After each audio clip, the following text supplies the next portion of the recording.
এবার রেজাক কাণ্ডে হাইকোর্টে ধাক্কা খেল রাজ্য সরকার। সরকারকে চরম অস্বস্তিতে ফেলে বিচারপতি দীপঙ্কর দত্ত প্রশ্ন তুললেন, এই মামলায় মূল অভিযুক্ত তৃণমূল নেতা আরাবুল ইসলামকে পুলিশ কেন খুনের চেষ্টা এবং মারাত্মক অস্ত্র দিয়ে ইচ্ছাকৃতভাবে গুরুতর জখম করার ধারা যুক্ত করেনি। 6 জানুয়ারি ভাঙড়ে সিপিএম বিধায়ক রেজাক মোল্লাকে নিগ্রহের ঘটনায় পুলিশ নিরপেক্ষভাবে তদন্ত করছে না, আদালত একটি বিশেষ তদন্তকারী দল গড়ে দিক, এই আবেদন জানিয়ে বিচারপতি দীপঙ্কর দত্ত এজলাসে মামলা করেন রেজাক পুত্র মোস্তাক আহমেদ। বুধবার এই মামলারই শুনানি ছিল।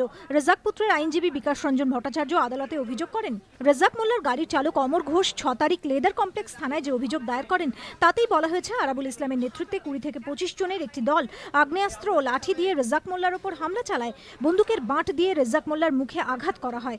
অথচ পুলিশ আরাবুলের বিরুদ্ধে খুনের চেষ্টা এবং মারাত্মক অস্ত্র দিয়ে ইচ্ছাকৃতভাবে গুরুতর জখম করার ধারায় মামলা রুজু করেনি।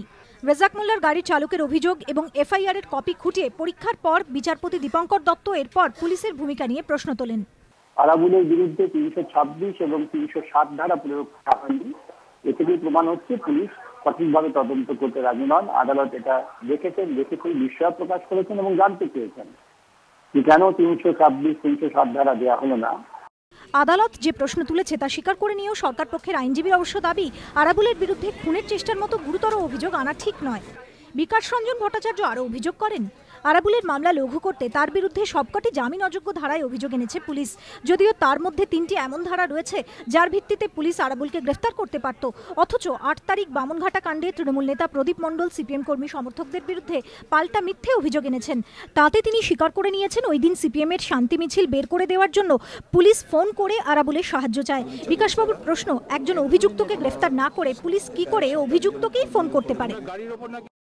8 তারিখে যখন সিপিএম এর মিছিল যাচ্ছিল, সেই মিছিলের উপর আক্রমণ হয়, গাড়ি পোড়ানো হয়। এই ঘটনায় তৃণমূলের পক্ষ থেকে একটা এফআইআর করে বলা হয়েছে যে আরাবুল পুলিশের সহযোগিতা নিয়ে নাকি শান্তিপূর্ণভাবে সিপিএম এর মিছিল পার করে দিয়েছিল এবং সিপিএম এর কর্মীরাই গাড়িটাকে আগুন লাগিয়ে দিয়েছেন। এই ধরনের একটা অভিযোগ তারা দায়ের করেছেন। আদালতের কাছে সভাপতির প্রশ্ন এসেছে, তাহলে একজন অ্যাকিউজ তার সঙ্গে কি করে পুলিশ হাতে হাত মিলিয়ে তথাকথিত আইন শৃঙ্খলা রক্ষার চেষ্টা করলেন? দুপক্ষের মন্তব্য শোনার পরই বিচারপতি দীপঙ্কর দত্ত জানিয়ে দেন, আরাবুল ইসলামের বিরুদ্ধে কেন খুনের চেষ্টার ধারা যুক্ত করা হয়নি সরকারকে তা জানাতে হবে। আদালতের ইচ্ছে 14 ফেব্রুয়ারির মধ্যে হলফনামা দিয়ে উত্তর দিন স্বরাষ্ট্র সচিব। 21 ফেব্রুয়ারি এই মামলার পরবর্তী শুনানি। ধ্রুবজ্যোতি প্রামাণিকের রিপোর্ট, এবিপি আনন্দ, কলকাতা।